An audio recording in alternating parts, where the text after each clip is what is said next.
નમસ્કાર મિત્રો, સ્વાગત કરું છું આપણી યુટ્યુબ ચેનલમાં। તો સીઈટી રજિસ્ટ્રેશન તમે જો કરો છો તેના પછી કંઈક આમાં તમને જે જોવા મળે છે એરર, આ પ્રકારની એરર તમને જોવા મળે છે। આ એરરનો મતલબ શું છે, કેમ આવે છે તે અંગે સંપૂર્ણ જાણકારી આજના વિડીયોમાં આપવાની છે।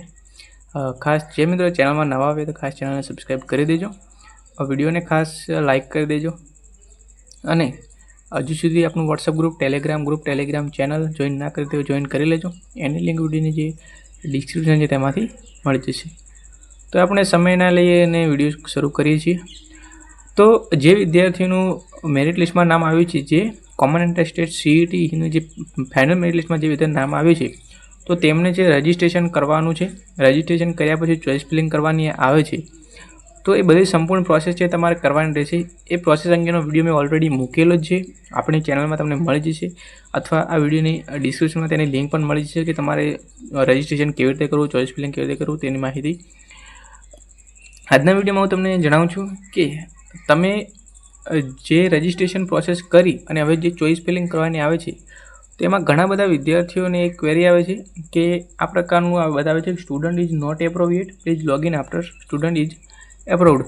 તો આ પ્રકારનું લખેલું આવે છે। આનો મતલબ શું છે મિત્રો, એવું તમને જણાવું છું। એ પહેલાં હું તમને એક વિદ્યાર્થીને લોગિન કરીને બતાવું છું, તો તમને છે તેની ઇન્ફોર્મેશન મળી જશે।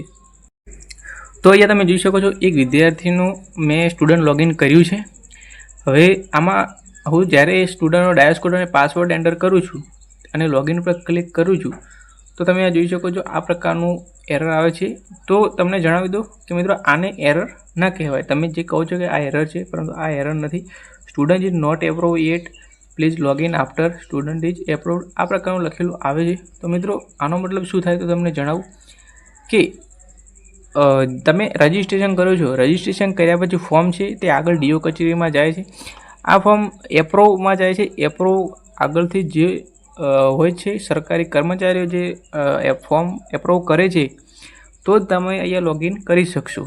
આનો મતલબ એવો થાય, તમે જોઈ શકો છો કે હું તમને અહીંયા બતાવું છું કે વિદ્યાર્થીને હજુ સુધી મંજૂરી મળી નથી, કૃપા કરીને વિદ્યાર્થીને મંજૂરી મળ્યા પછી લોગિન કરો। એટલે કે વિદ્યાર્થીનું ફોર્મ છે હજુ સુધી મંજૂર થયું નથી, તમે જે રજિસ્ટ્રેશન કર્યું છે તે રજિસ્ટ્રેશન હજુ સુધી મંજૂર થયું નથી। એટલે કે એ રજિસ્ટ્રેશન ફોર્મ જ્યારે મંજૂર થશે ત્યારે તમે આ લોગિન કરી શકશો અને ત્યારે જ તમે જે ચોઇસ ફિલિંગ કરી શકશો, અન્યથા તમે લોગિન કરી શકશો નહીં।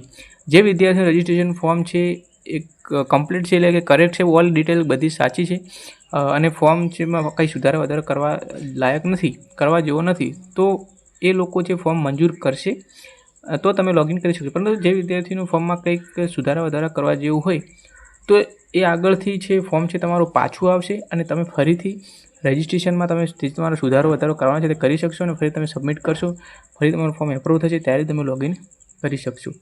પરંતુ જે વિદ્યાર્થીનું ફોર્મ હાલમાં આવું બતાવે છે તે વિદ્યાર્થીઓને વેઇટ કરવાનું છે। જ્યારે પણ ફોર્મ એપ્રુવ થશે ત્યારે તમારું લોગિન ઓપ્શન ખુલી જશે। અહીંયા હું તમને બતાવું છું, હું તમને એપ્રુવનું પણ એક કહેવાય કે અહીંયા તમે જોઈ શકો છો, જે રજિસ્ટ્રેશન પોર્ટલ છે તમે જોઈ શકો છો, અહીંયાથી તમે સ્ટુડન્ટ રજિસ્ટ્રેશન કરી શકશો અને અહીંયાથી તમે લોગિન કરી શકશો। તો લોગિનમાં તમને 4 ઓપ્શન જોવા મળશે, તેમાં તમને એક એપ્રુવલ ઓપ્શન જોવા મળશે। આ એપ્રુવલ ઓપ્શન છે તે સ્ટુડન્ટ માટે નથી, આ ઓપ્શન છે તે આગળ ડીઓ કચેરીના જે સરકારી કર્મચારીઓ છે તે તમારું ફોર્મ છે એપ્રુવ કરે છે, એ લોકો એપ્રુવલમાં જઈને તેમને જે એપ્રુવ આઈડી અને તેમનો જે પાસવર્ડ છે તેના દ્વારા તે લોગિન કરે છે અને એ લોગિનમાં બધા જ વિદ્યાર્થીઓની લિસ્ટ ખુલે છે અને સ્ટેપ ટુ સ્ટેપ બધા વિદ્યાર્થીઓનું જે એપ્રુવ ફોર્મ કરે છે। તો જ્યારે તમારો વારો આવશે ત્યારે તમારું ફોર્મ જે એપ્રુવ થશે, અથવા કંઈ પણ ફોર્મમાં કંઈ ભૂલ બીજી હશે તો ફોર્મ સુધારવા માટે પણ મૂકશે, જે તમારે છે ચેક કરતા રહેવાનું છે। તો આ હતી એક માહિતી, જે તમારો જે પ્રશ્ન હતો, ડાઉટ હતો, મેં ક્લિયર કરી દીધો છે। હજુ પણ તમારે કંઈ પણ પ્રશ્ન હોય સીઈટી અંગે તો તમે કમેન્ટમાં અવશ્ય જણાવજો, હું તેનો રિપ્લાય ચોક્કસપણે આપીશ। તો મિત્રો વિડીયો પસંદ આવે તો વિડીયોને ખાસ લાઇક કરી દેજો, આગળ શેર પણ કરજો અને ખાસ ચેનલને સબસ્ક્રાઈબ કરી દેજો। તો મળી છે બીજા એક નવા વિડીયોમાં।